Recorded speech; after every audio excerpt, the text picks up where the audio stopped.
Vážení poslucháči, krásny dobrý deň vám prajem. Som veľmi rád, že v novej epizóde podcastu Opportunity Podcast môžeme privítať pána Roberta Šimončiča. Dobrý deň vám prajem. Ďakujem pekne za pozvanie, vážim si to a všetkých pozdravujem. Dobrý deň. Pán Šimončič je aktuálnym riaditeľom agentúry Sario a jedna z takých bývalých pracovných skúseností pána Šimončiča, ktorú si dovolím vypichnúť, je, že bol pán Šimončič riaditeľ slovenskej pobočky Microsoftu a s tým sa mi, vážení poslucháči, spája hneď prvá otázka. Pán Šimončič, ako ste sa dostali k takejto prestížnej pozícii? Verím, že tá cesta bola dlhá, ale dali by sa vypichnúť nejaké možno kľúčové body na vašej ceste k tejto pozícii? Bola to taká dlhšia cesta. Ja som mal to šťastie, že som sa dostal do Spojených štátov na univerzitu vo Virgínii, kde som riadil výskum počítačových sietí. Z tej školy som sa potom dostal na obchodnú školu Wharton Business School a odtiaľ už potom do také viacej biznis kariéry v Coopers & Lybrand, PricewaterhouseCoopers, IBM. A z tej pozície ma potom vlastne, keď som bol ešte v Spojených štátoch, požiadali, či by som rozbehol biznis Microsoftu na Slovensku, takže vlastne dostal som túto ponuku. Neskôr som potom v Microsofte v jednom tej business line mal na starosti 30 krajín, takže tá kariéra v tom Microsofte bola, alebo predchádzalo jej niekoľko stupňov, ale samozrejme to bola vynikajúca skúsenosť. Wow, tak to si vám predstaviť. No a čo sa týka konkrétnych manažerských princípov, ste spomínali, že ste mali na starosti rozbeh biznisu práve Microsoftu. Viete vypichnúť nejaké manažerské princípy, ktoré našim poslucháčom odporúčate využívať alebo sa nimi riadiť, ktoré vám pomohli? Ja si myslím, že každý človek, ktorý riadi či už veľkú organizáciu, menšiu, ale má na starosti nejakú skupinu ľudí, môže mať vlastný štýl riadenia. Pre mňa taká jedna najzásadnejšia vec je obklopiť sa naozaj kvalitnými ľuďmi. A ja som bol teraz cez víkend na takom krásnom koncerte jednom a ten dirigent, ktorý tam dirigoval, vynikajúci dirigent, ten pán, ktorý hral prvé husle, hrá lepšie na husle ako on, ten, čo hral na klarinet, lepšie ako on, ten, čo na klavíri. To znamená, treba sa obklopiť ľuďmi, ktorí sú lepší ako vy, ale tá pozícia toho lídra alebo manažera je ten orchester dokopy nacvičiť a aby spolu ladil. Čiže pre mňa ja mám skôr taký, po anglicky sa povie hands off. Radšej sa obklopím naozaj kvalitnými ľuďmi a potom im nechám väčší priestor a akurát chcem vidieť samozrejme výsledky v jednotlivých oblastiach, musia byť merateľné, musia byť jasné. Ale vždycky v mojom štýle bolo vždycky viacej taký ľudský prístup k veciam a možno väčšia flexibilita a keď majú ľudia väčší priestor sa realizovať, tak sú kreatívnejší a prinášajú lepšie výsledky. Čiže vôbec nie ste z tých manažerov, ktorí mikromanažujú všetko je pod drobnohľadom, práve naopak. To mi je úplne proti srsti, nemám to rád, ale naozaj na to musí človek veľmi byť schopný pritiahnuť k sebe kvalitných ľudí. A potom im aj dať tú dôveru, že áno, vykonávate tú prácu, verím vám a nekontrolovať každý ten ich krok. Tak. A druhá vec je, hlavne v týchto veľkých medzinárodných firmách sú mnohokrát sa robia také psychologické testy. Jeden z nich, taký najznámejší, je Myers-Briggs. A tie vám vlastne pomôžu ukázať, aký psychologický typ je ten človek, či je introvert, extrovert, či je viacej task-oriented, alebo či je viacej vnímavý a tak ďalej. A treba mať zladený ten tím, lebo nie je jeden typ človeka lepší ako druhý, ale treba mať ten tím zladený a vedieť, kto je aký. Keď napríklad máte skupinu ľudí, diskutujete nejaký problém a keď je niekto ticho, možno má najlepší nápad, ale je introvert. A keď to viete, tak viete vyťahnuť z tých ľudí to najlepšie. Čiže takéto zladenie toho orchestra aj po takej tej psychologickej stránke je veľmi dôležité a veľmi to napomáha potom tomu konečnému výsledku. Výborne. Pán Šimončič, značnú časť vašej kariéry a značnú časť aj vášho štúdia ste strávili v zahraničí. Okrem iného ste boli aj prezidentom Americkej obchodnej komory. Viete si spomenúť alebo viete nejak vypichnúť top nejaké zahraničné prvky, či už pracovnej alebo podnikateľskej kultúry, ktoré by ste odporúčili priniesť aj tu na Slovensku a využívať Slovakmi? Ono častokrát samozrejme to správanie ľudí v tej biznisovej oblasti vychádza aj z tej kultúry tej krajiny a nejaké také histórie tej krajiny. Čiže ťažko je niečo priamo prenášať. Ja som kedysi ešte na tej univerzite vo Virginii robil takú prezentáciu porovnania amerického a európskeho všeobecne správania sa v biznise. Porovnával som, aké percento ľudí v Amerike, mladých ľudí, má ideu, že by chceli začať vlastný biznis, koľko začne vlastný biznis. V Európe tie čísla boli podstatne nižšie. Čiže taká tá väčšia ochota riskovať a využiť tú vlastnú kreativitu je podstatne vyššia. Takisto v Európe oproti Amerike, čiže do tej Európy to Slovensko patrí, je aj taká stigma neúspechu. V Amerike som videl, lebo som robil aj na projektoch Silicon Valley, keď niekomu nevyšiel projekt, tak keď sa postavil, začal novú firmu, tak mu všetci tlieskali. Tu keď niekto padne v Európe, tak čo sa ešte snažíš postaviť, keď si padol?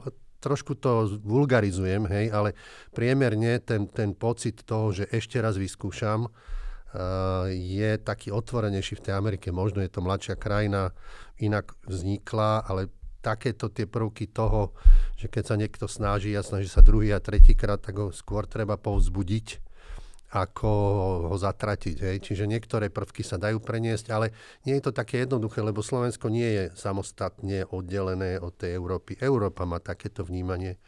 Potom aj tie podporné prostriedky. V Amerike je 75% rizikového kapitálu celého sveta. Tak sa asi ľahšie podniká v nových veciach ako v Európe. Takže mnohé tieto veci sú podľa mňa veľmi dobré pre tú agilitu toho rastu, tej ekonomiky a toho biznisu, ale nie je to také jednoduché, že zoberiem si 3-4 veci a prenesiem ich na Slovensku. Hej, rozumiem.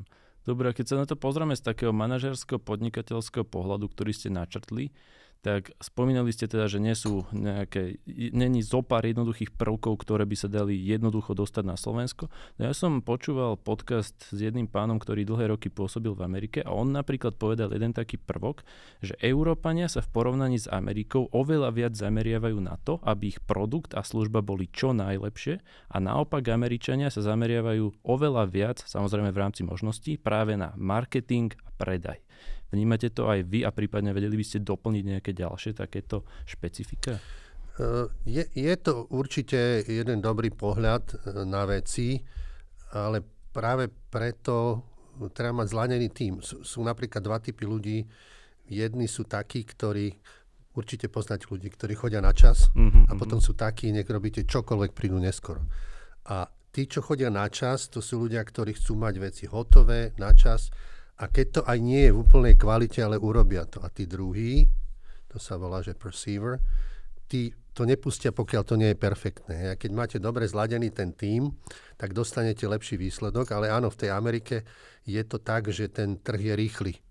A práve preto, že je rýchly a že je vysoká konkurencia, tak vás to tlačí do toho, že prídete s nápadom, vyskúšate a viete, keď vám aj nevyjde a vyskúšate druhý, tak nikto vás nebude zatracovať. Hej? Čiže my aj tá kvalita v tej Európe, že najprv to chceme vyšperkovať, je možno aj podložená práve tou psychológiou, že mám jeden pokus a dosť.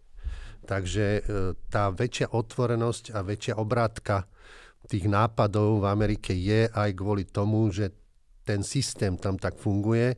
A áno, toto keby sa dalo do Európy preniesť ako jeden z tých prvkov, tak určite by to bolo veľmi prospešné, ale opäť nie je to také jednoduché. Hej?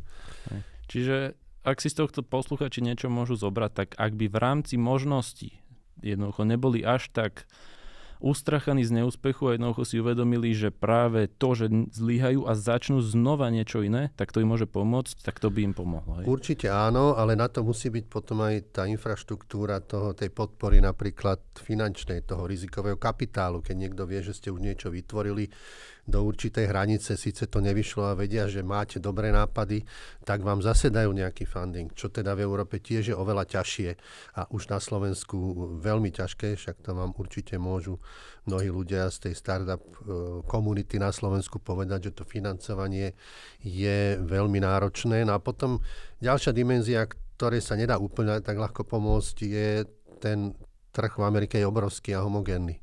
Čiže keď raz prídete s jedným nápadom, tak môžete zaplaviť tú krajinu, ktorá je taká jednoliata. Keď niečo vymyslíte na Slovensku, sme síce v Európskej únii, ale už aj tie malé hranice, ktoré tu sú, tak už aj tie robia nejakú bariéru. Takže je to náročnejšie. Možno aj taký prvok, teda nebáť sa riskovať. A to, čo v Amerike napríklad som videl často je, že keď niekto bol úspešný, tak tí ľudia okolo neho skôr mali taký pohľad, že a ja tam budem o rok. U nás možno je niekedy taká tendencia, ten je úspešný a prečo je on úspešný. Netreba sa pýtať, keď človek vidí niekoho, že sa mu niečo podarilo, treba sa pokúsiť takisto a skôr aj zatlieskať tomu, kto sa niekam dostal. Zatlieskať a v ideálnom prípade sa aj opýtať. Čiže taká veľkorysosť väčšia je vždycky dobrá v tom biznise. Ďalšia vec je otvorenosť. V tom Silicon Valley naozaj to je ako brain trust, jak to nazývajú svetoví. A tam tí ľudia, ktorí prichádzajú s nápadmi, oni zdieľajú, to nerobia tajne. Tam si sadnete do tej kaviarne a niekto príde s fantastickým nápadom a nepovie, to je moja myšlienka, podpíš mi, že to nepoužiješ. Oni o tom hovoria, čiže proste zdieľajú tie informácie. Takže aj tieto komunity podnikateľov alebo začínajúcich podnikateľov sú veľmi dôležité. My nemáme celkom to Silicon Valley, ale dá sa to simulovať na rôznych fórach alebo teda organizáciách, ktoré podporujú takéto veci, aby tí mladí ľudia, ktorí majú nápady, ich mohli zdieľať, mohli o nich diskutovať, mohli sa o nich poradiť. To veľmi pomáha ľuďom ísť dopredu. A presne o to sa snažíte v agentúre v Sario však? Určite áno. My teda máme dve misie. Jednak podporiť čo najkvalitnejší prílev najkvalitnejších investícií na Slovensku, aj vrátane výskumu, vývoja technologických centier, ale takisto pomôcť našim firmám dostať sa do zahraničia. A hlavne sa teda pozerám, alebo teda ako dodávateľia pre veľkých investorov, hlavne sa pozeráme na také firmy, ktoré majú niečo unikátne, technologicky, procesne. Mnohé firmy na Slovensku majú svetovo unikátne veci v automatizácii, robotizácii, v umelej inteligencii, mekatronike, v rôznych oblastiach. Čiže tieto firmy sa snažíme podporiť, aby sa dostali do tých väčších firiem ako dodávateľia, alebo teda aj do zahraničia. Ich priamo prepájame s možnými partnermi a podobne. Takže to je tiež naša jedna veľká misia, o ktorú sa staráme. Samozrejme, my sme len jedno kolečko v tom celom veľkom súkolí, ale určite prispievame k nejakému takémuto aj kvalitatívnemu rastu ekonomiky, nielen kvantitatívnemu. Pán Šimončič, vedeli by ste povedať slovenským podnikateľom, ako konkrétne môžu využiť pomoc, ktorú poskytuje Sario? Áno, my teda máme v databáze možno nejakých 20 000 firiem, s ktorými nejakým spôsobom komunikujeme a tie nástroje, ktoré máme pre našich podnikateľov sú rôzne. Jednak sú to rôzne zahraničné misie, ktoré organizujeme. To znamená, keď sa do nejakej krajiny cestuje alebo keď cestuje aj nejaký ústavný činiteľ, požiadajú nás pripraviť podnikateľskú delegáciu. My na tej druhej strane v tej krajine máme partnerov, ktorí nám pomôžu zorganizovať práve firmy podobného typu, aby sa mohli nejakým spôsobom spolu si nájsť nejakú takú cestu k spoločnému biznisu, alebo teda predať svoje produkty, svoje služby, svoje procesy a podobne. Takisto organizujeme veľtrhy výstavy, ktoré sú zamerané na určité priemyselné oblasti, kde potom organizujeme firmy, ktoré tam môžu prezentovať, pripravíme im to prostredie tam, stretnutia a tak ďalej. Takisto organizujeme také kooperačné podujatia, napríklad teraz sme mali pred pár dňami s Českou republikou také kooperačné podujatie, kde bolo asi 150 firiem a potom im pripravíme také tie business to business, jednak jednania, ktorých bolo asi 500. A tie firmy si potom hľadajú samozrejme ten svoj priestor. Takisto robíme sourcingové akcie, kde vlastne sa snažíme týmto našim firmám pomôcť sa dostávať do dodávateľských reťazcov veľkých hráčov, ktorí sú na Slovensku, alebo aj v zahraničí. Ale hlavne teda na Slovensku, však máme tu veľa globálnych firiem, čiže aj takéto aktivity robíme. Teraz robíme celý sourcingový systém pre Volvo napríklad, kde je asi 250 firiem, ktoré majú záujem sa zapojiť do toho dodávateľského reťazca. Čiže toto sú také rôzne platformy a rôzne nástroje. Ono skôr je to taký pohľad, že my postavíme mosty, ale už po tom moste musia tí podnikatelia prejsť a sa stretnúť niekde. Hej. Čiže pripravíme to prostredie a keď teda nájdu tú spoločnú reč, spravia z toho nejaký biznis. Takisto máme jeden program, kde prepájame univerzity a firmy. bolo až prekvapujúce, ako málo častokrát o sebe vedia. Dneska máme množstvo fakult na Slovensku zapojených do takého programu, kde robíme pravidelné akcie, máme aj nejakú online platformu, kde si môžu vymieňať napríklad zadania diplomoviek, alebo konkrétne výskumné projekty, alebo nejaké stáže pre mladých ľudí zo školy a tak ďalej. Čiže aj to prepojenie na tej univerzity je pre nás veľmi dôležité a tam častokrát samozrejme prichádzajú práve tie menšie a stredné firmy, ktoré sú niektoré aj na začiatku. Rozumiem. A z vašich skúseností, pán Šimončič, ak nejaká slovenská firma má ambíciu presadiť sa aj v zahraničí, vedeli by ste vypichnúť zo pár vlastností, buď to startupu, alebo kľudne už nejakej etablovanejšej firmy, že jednoducho, čo by mali mať vyladené pred vstupom na zahraničné trhy? Tak v prvom rade musia mať jasný produkt, ktorý chcú poskytovať. Musia vedieť, kde ten produkt je asi zaradený aj konkurenčne, hej. Možno aj nejakú základnú predstavu o teritóriách, ktoré by boli zaujímavé, kde ich Sário môže zobrať, podporiť hľadaním partnerov. A potom samozrejme dôležitá vec je aj schopnosť škálovania. Keď teraz ide nejaká firma do zahraničia, nájde tam možno zákazníka potenciálneho a ten povie, že potrebuje 200 a oni povedia, no my urobíme 5. Čiže treba aj vedieť, že čo ponúkať aj v akej škále a ako potom škálovať ďalej ten biznis. Poznám zo pár firiem, ktoré sú úžasne úspešné a mali by aj 10-krát toľko biznisu, ale nestíhajú aj kvôli ľuďom, kvôli tomu, ako rýchlo dokážu rásť a tak ďalej. Takže aj toto treba brať určite do úvahy. Ale tá jasná definícia, čo teda ponúkam a potom, keď niečo ponúkam, pokiaľ je to nejaký systém, aká je nejaká kontinuita a podpora toho.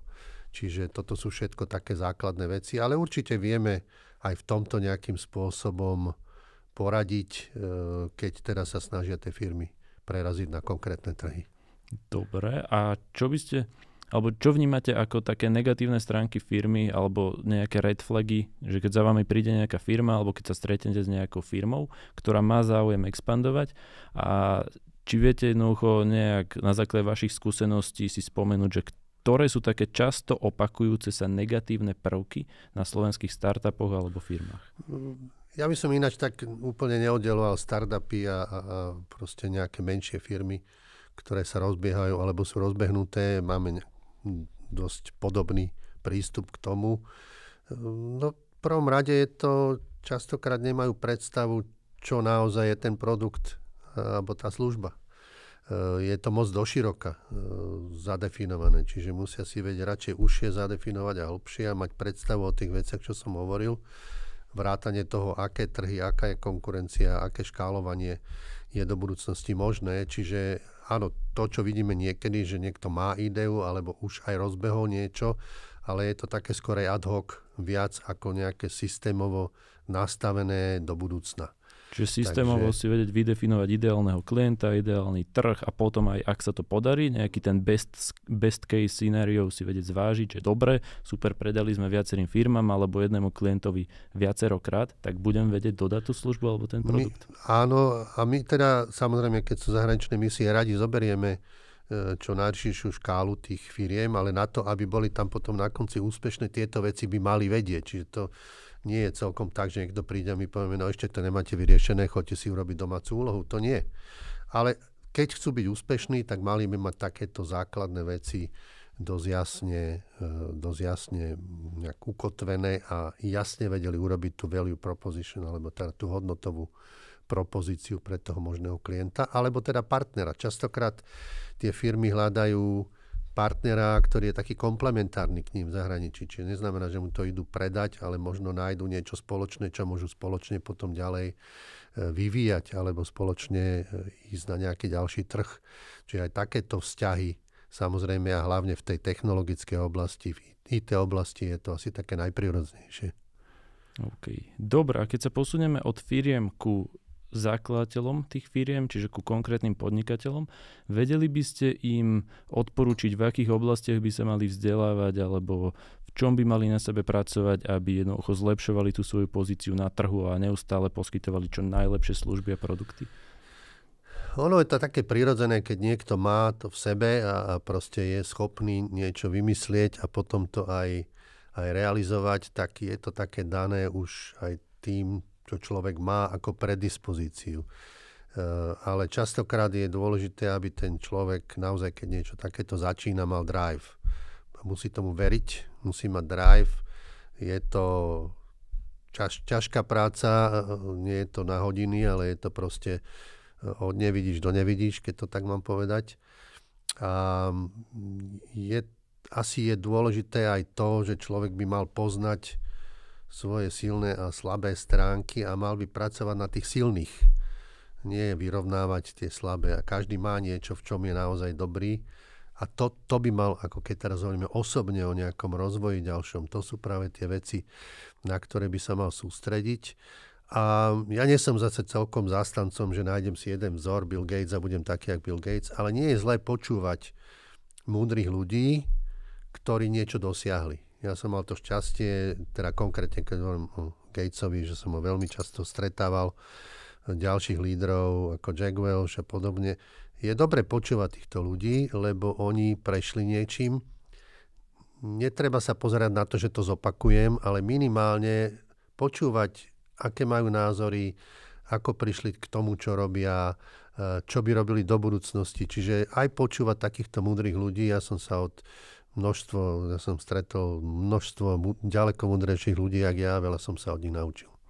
A odporúčili by ste to isté aj pre ľudí, ktorí nemajú ambíciu byť podnikateľmi, ale zamestnancami? Alebo sú tam nejaké rozdiely? Nie, ja si myslím, že aj keď je dneska viac a viac je to tak, že tí ľudia, ktorí sú zamestnanci, ich osobná kreativita, ambícia, agilita, snaha niečo dosiahnuť je vnímaná veľmi pozitívne, čiže už dneska firmy, hlavne také tie moderné, technologické, sa nepozerajú na zamestnancov, no toto je jeden z tých, čo tu robí. Hej. Snažia sa rozvíjať ich schopnosti, ich možnosti. Mnohé firmy majú taký ten vnútorný program inovácií, ako napríklad strelím Samsung alebo niekto z týchto firiem majú nástenku v tej fabrike a majú tam 200 zlepšovákov, ktoré tí ľudia, ktorí tam pracujú, s nimi prišli. Čiže podporovať takú tú inováciu aj v rámci firmy, to je dneska úplne prirodzené, čiže tí ľudia sa tiež môžu správať vo vnútri firmy, keď sú zamestnanci ako takí kvázi podnikatelia. Preberať zodpovednosť. A aj, samozrejme, ak je to dobrá firma, vie aj odlíšiť, keď niekto niečo nové vymyslí, tak môže mať väčší priestor na rast, alebo teda aj na kompenzáciu. Čiže aj ten samotný zamestnanec môže byť ako taká mini firma v tej firme, ktorá snaží sa niečo dosiahnuť, ale musí to byť v tom súkolí a v tom tých celkových cieľoch a misii tej celej organizácie. Výborne. Pán Šimončič, na záver posledná otázka pre širokú verejnosť. Vedeli by ste vypichnúť zo pár vecí, ktoré by jednoducho mali ľudia robiť, alebo v čom by sa mali zlepšovať a vzdelávať, ak chcú byť všeobecne úspešní a šťastní v živote? No dneska je to veľa o špecializácii, čiže možno si treba práve dosť skoro uvedomiť, že v čom je človek dobrý alebo potenciálne môže byť dobrý a rozvíjať špeciálne tú oblasť. Hej. Čiže možno ani nie nejaké všeobecné zručnosti, ktoré sa prirodzene dneska učia, alebo teda dúfam, že sa učia na školách, ale vyvíjať sa, rozvíjať práve v nejakej oblasti, ktorá pre toho človeka je zaujímavá, ktorá ho priťahuje, v ktorej je dobrý a v ktorej môže niečo dosiahnuť. Čiže takéto samovzdelávanie je možno už také špecializovanejšie. Ono vždycky je lepšie mať naozaj v silných stránkach to najlepšie a mať špecialistov, ako byť nejaký priemer, vysoký priemer. Ako Slovensko, keď bude mať 20 ľudí, ktorí majú viac ako 3 metre, tak určite vyhráme majstrovstvo sveta v basketbale. Priemerná výška Slováka bude 180 cm, nám to nepomôže. Hej? Takže vždycky tá excelentnosť je strašne dôležitá a to tiež je trošku viacej v Amerike podporovaná tá excelentnosť, ako je v Európe. Ale práve v tom, čo človek môže byť dobrý, tak na tom by mal fakt pracovať tvrdo. Pán Jan Mühlfeit povedal, že práve silné stránky firiem a spoločnosti celkovo budú to, čím si budú firmy a spoločnosti konkurovať. To určite áno. Môj veľmi dobrý priateľ, Jan Mühlfeit, veľmi múdry človek a presne s každým slovom v tomto súhlasím. Výborné. Pán Šimončič, veľmi pekne vám ďakujem, že ste prišli. Ďakujem, mňa to veľmi teší a vážim si to. Milí poslucháči, ďakujem pekne aj vám, že ste si vypočuli tento podcast a tešíme sa na vás v ďalšej epizóde.